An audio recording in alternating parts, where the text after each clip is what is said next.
ഇനി നമുക്ക് ആറന്മുള പാർത്ഥസാരഥി ക്ഷേത്രത്തിലേക്കാണ് നമ്മൾ പോകുന്നത്. ശ്രീജിത്ത് ശ്രീകുമാരൻ നമുക്കൊപ്പം ആറന്മുള ക്ഷേത്രത്തിൽ നിന്ന് നമുക്കൊപ്പം ചേരുന്നു. ശ്രീജിത്ത്, വിഷു ആശംസകൾ. Good morning. പറയൂ ശ്രീജിത്ത്.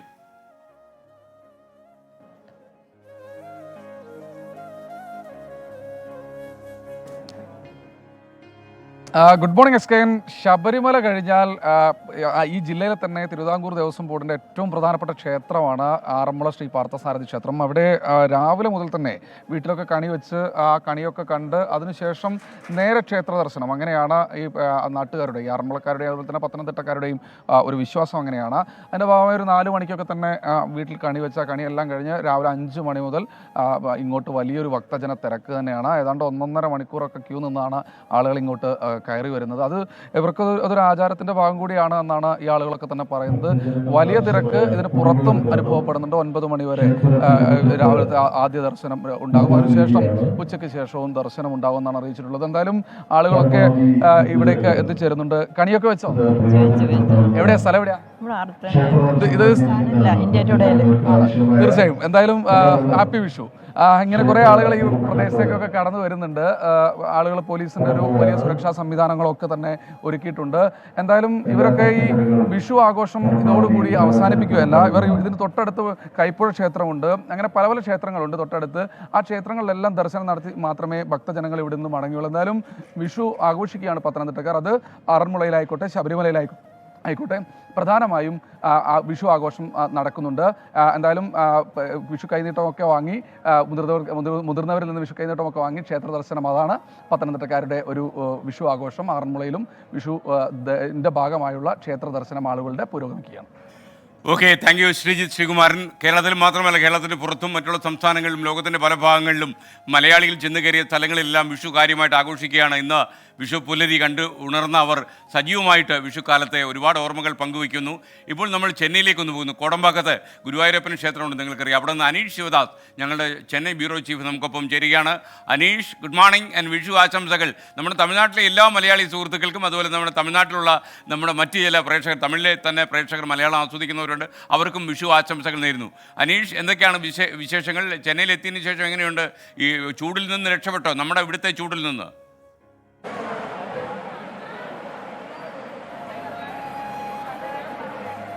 തീർച്ചയായും SKN എല്ലാ പ്രേക്ഷകർക്കും SKNനും ഒപ്പം എൻ്റെ സഹപ്രവർത്തകർക്കും എല്ലാം എൻ്റെയും ശ്രീകാന്ത് ഗൗരിശപ്പട്ടത്തിൻ്റെയും വിഷു ആശംസകൾ. ചെന്നൈയിൽ ചൂടിന് ഇപ്പോൾ രാവിലെ ആയതുകൊണ്ട് കുറവുണ്ട്.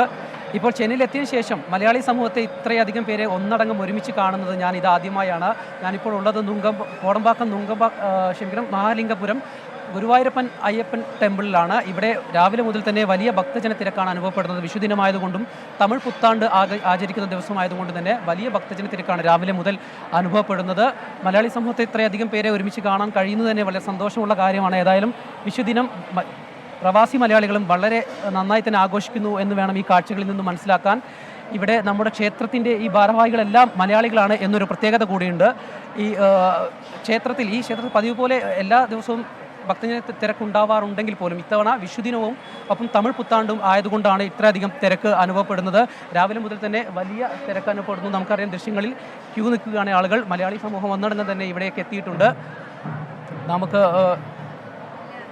ഇവിടെ കാഴ്ചകളിൽ കാണുന്നത് പോലെ മലയാളി സമൂഹം രാവിലെ മുതൽ ഭക്തജന തിരക്കാണ് വളരെ. ഇപ്പോൾ നമുക്ക് ഈ ക്ഷേത്രത്തിൻ്റെ സെക്രട്ടറി കൂടിയായ ശശി കുമാർ നമ്മളോടൊപ്പം ചേരുന്നുണ്ട്. തമിഴ് പുത്താണ്ടാണ്, വിഷുദിനമാണ്. എങ്ങനെയാണ് വിഷുദിനത്തിലെ അമ്പലത്തിൽ നല്ല തിരക്കുണ്ടെന്ന്. അപ്പോൾ 24-ൻ്റെ എല്ലാ കാണികൾക്കും മഹാലിംഗപുരം അയ്യപ്പൻ ഗുരുവായൂരപ്പൻ ടെമ്പിളിൻ്റെ പേരിൽ എല്ലാവർക്കും കുടുംബക്കാരത്തിൽ എല്ലാവർക്കും വിഷു ആശംസകൾ, ന്യൂ ഇയർ ആശംസകൾ പറയുന്നു. ഇന്ന് ഞങ്ങളിവിടെ അമ്പലത്തിൽ 4:30 മണിക്ക് നട തുറന്നു. എല്ലാ പൂജകളും നടന്നുകൊണ്ടിരിക്കുകയാണ്. സുദർശന ഹോമം, മൃത്യുഞ്ജയ ഹോമമുണ്ട്. അതുപോലെ തന്നെ എല്ലാ ഭക്തന്മാർക്കും സദ്യ അമ്പലത്തിൽ ഒരുക്കിയിട്ടുണ്ട്. എല്ലാവർക്കും അതിനുവേണ്ടി എല്ലാം വളരെ 50 വർഷം പ്രതിഷ്ഠ കഴിഞ്ഞ ഒരു അമ്പലമാണിത്. തീർച്ചയായും SKN വിഷുദിനമായതുകൊണ്ട് വിഷുസദ്യ മിസ്സാവുമോ എന്നൊരു സംശയം ഉണ്ടായിരുന്നു. എന്തായാലും ഈ അമ്പലത്തിൽ വിഷുസദ്യ ഒരുക്കിയിട്ടുണ്ട്. അപ്പോൾ അതും കൂടി കഴിച്ചിട്ടായിരിക്കും ഞാനിനി മടങ്ങുക. SKN നമുക്കൂടെ വേണ്ടി കഴിച്ചോളണം. കഴിക്കുമ്പോൾ നമ്മൾ ഒട്ടും കുറയ്ക്കരുത്. നമ്മൾ പിശുക്ക് കാണിക്കരുത്, മകാമനസ്കത കാണിക്കണം. ആമാശയം ആണ് നമുക്ക് വലുത്, ആശയമല്ല. ഓക്കെ, ഇനി കർണാടക സംസ്ഥാനത്തിലെ മലയാളി സുഹൃത്തുക്കൾ എങ്ങനെ വിഷു ആഘോഷിക്കും നമുക്കറിയണം. ബംഗളൂരു ടിപ്പസാന്ദ്ര അയ്യപ്പ ക്ഷേത്രത്തിൽ നമ്മുടെ പ്രതിനിധി അരുൺ പൂപ്പറമ്പയുണ്ട്. അവിടെ നമ്മുടെ ബംഗളൂരു പുതിയതായി തുറന്ന ബ്യൂറോയുടെ ചീഫാണ് അരുൺ പൂപ്പറമ്പ. അരുൺ തത്സമയം ചേരുന്നു. അരുൺ, എല്ലാവർക്കും, കർണാടകത്തിലെ എല്ലാ മലയാളി സുഹൃത്തുക്കൾക്കും നമ്മുടെ മറ്റുള്ള പ്രേക്ഷകർക്കും നമ്മൾ വിഷു ആശംസകൾ നേരുന്നു. താങ്കൾക്കും 24 ഹാപ്പി വിഷു. പറയൂ, അവിടെ ഈ ക്ഷേത്രത്തിൽ എങ്ങനെയാണ് ഭക്തജന തിരക്ക് ഫീൽ ചെയ്യുന്നത്? ഒരുപാട് ആളുകൾ രാവിലെ തന്നെ വന്നിട്ടുണ്ടോ? പറയൂ വിവരങ്ങൾ. എസ്കേൻ, ഗുഡ് മോർണിംഗ്. വിഷു ആശംസകൾ നമുക്ക് ദൃശ്യങ്ങളിൽ തന്നെ കാണാം. ദൃശ്യങ്ങളിലേക്ക് തന്നെ ആദ്യം തന്നെ പോകാം. നിരവധിയായിട്ടുള്ള മലയാളികളാണ് വിഷു ആഘോഷിക്കുന്നതിന് വേണ്ടി, അല്ലെ ഈ വിഷു കണി ദർശനം ചെയ്യുന്നതിന് വേണ്ടി രാവിലെ തന്നെ ഈ ടിപ്പസാന്ദ്ര അയ്യപ്പ ക്ഷേത്രത്തിലേക്ക് എത്തിയത്. നമുക്ക് ബംഗളൂരുവിൽ എസ്കേൻ സൂചിപ്പിച്ചതുപോലെ തന്നെ ബംഗളൂരുവിൽ നിരവധിയായിട്ടുള്ള മലയാളികളുണ്ട്. അവരെ സംബന്ധിച്ച് പല ആൾക്കാർക്കും നാട്ടിൽ പോകാൻ, അവരുടെ ജോലി സംബന്ധമായ കാര്യങ്ങൾ കൊണ്ട് നാട്ടിൽ പോകാൻ പറ്റാത്ത സാഹചര്യമൊക്കെ ഉണ്ട്. അതുകൊണ്ട് തന്നെ അവർ ഇവിടെ തന്നെ ബംഗളൂരുവിൽ തന്നെ ക്ഷേത്രങ്ങളിലും അതോടൊപ്പം തന്നെ അവരുടെ പല അസോസിയേഷനുകളുടെ കീഴിലൊക്കെ ഇത്തരത്തിൽ വിഷു ആഘോഷിക്കുകയാണ്. നമ്മളിപ്പോൾ ദൃശ്യങ്ങൾ കാണാം. വലിയ ഭക്തജന തിരക്കാണ് ഈ ക്ഷേത്രത്തിൽ ഉള്ളത്. മലയാളികൾ, നിരവധിയായിട്ടുള്ള മലയാളികൾ രാവിലെ മുതൽ തന്നെ വിഷു ആഘോഷിക്കുന്നതിന് വേണ്ടി, ഈ വിഷു കണി ദർശനത്തിന് വേണ്ടി ഇവിടെ എത്തിച്ചേർന്നിട്ടുണ്ട്. അവർ ഈ രാവിലെ പുലർച്ചെ 5:30 മുതൽ തന്നെ ഈ വിഷു കണി ദർശനം ഉണ്ട് ഈ അമ്പലത്തിൽ. ഇനി ഇതിന് ശേഷം ഇവർക്ക് ഇവിടെ ക്ഷേത്രത്തിൽ എത്തുന്നവർക്ക് എല്ലാവർക്കും ഇവർ അതായത് വിഷു കൈനീട്ടം കൂടി നൽകുന്നുണ്ട്. അത്തരത്തിലുള്ള ചടങ്ങുകളുണ്ട്. പ്രഭാത ഭക്ഷണം ഇവർക്ക് ഇവിടെ എത്തുന്ന ക്ഷേത്രത്തിൽ ദർശനത്തിലെത്തുന്ന എല്ലാവർക്കും പ്രഭാത ഭക്ഷണം ഉൾപ്പെടെ നൽകും. ചേട്ടാ, happy Vishu. Thank you, same to you. എങ്ങനെയുണ്ട് വിഷു ആഘോഷം ബംഗളൂരുവിൽ? അടിപൊളിയായിട്ടുണ്ട്. ബാംഗ്ലൂർ, പ്രത്യേകിച്ച് നമ്മുടെ അയ്യപ്പൻ്റെ അമ്പലത്തിൽ, ടിപ്സൻ്റെ അയ്യപ്പൻ്റെ അമ്പലത്തിൽ ഒരുപാട് ആൾക്കാർ വരാറുണ്ട്. ഇവിടെ ബ്രേക്ക്ഫാസ്റ്റ് നമ്മൾ കൊടുക്കാറുണ്ട്. സ്പെഷ്യൽ പൂജകൾ, അഭിഷേകങ്ങളുണ്ട്. അപ്പോൾ സുമാർ പബ്ലിക്, ഒരു ലോക്കൽ പബ്ലിക് സന്തോഷമാണ് അമ്പലത്തിൽ വന്ന് തൊഴിൽ പോകുന്നതിൽ. വളരെ സന്തോഷം. എന്തായാലും ഹാപ്പി വിഷു. നാട്ടിലെവിടെയാണ്? ഗുരുവായൂരാണ് വീട്.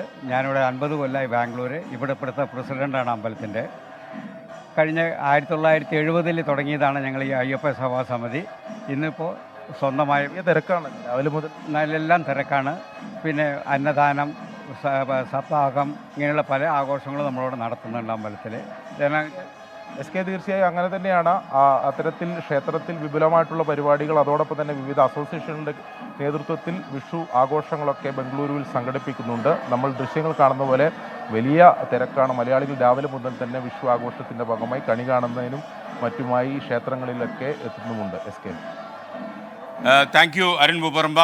കർണാടകത്തിലെ ബംഗളൂരു ടിപ്പസാന്ദ്ര അയ്യപ്പ ക്ഷേത്രത്തിൽ നിന്നാണ് നമുക്കൊപ്പം ചേർന്ന്. പ്രിയപ്പെട്ട പ്രേക്ഷകർ, കർണാടകത്തിലെ ഒരുപാട് മലയാളി സുഹൃത്തുക്കളുണ്ട്. തീർച്ചയായിട്ടും നമ്മളുടെ ബ്യൂറോ ബംഗളൂരിൽ തുറന്നിരിക്കുകയാണ്. നമ്മുടെ ഗോൾഡൻ സ്ക്രീനിലേക്ക് നിങ്ങൾ എല്ലാവരും വരണം. കർണാടകം, ലോകം മുഴുവൻ നമ്മൾ 24 കണക്റ്റഡ് ഒന്നിപ്പിക്കാൻ ശ്രമിക്കുന്ന പോലെ നമ്മുടെ നേരിട്ടുള്ള ബ്യൂറോ പ്രവർത്തനം വഴിയും അങ്ങനെ ഒന്നിപ്പിക്കാൻ നമ്മൾ ശ്രമിക്കുകയാണ്. കർണാടകത്തിലെ എല്ലാ മലയാളി സുഹൃത്തുക്കൾക്കും അതുപോലെ കർണാടകക്കാർക്കും നമ്മുടെ വിഷു ആശംസകൾ നേരിടുന്നു.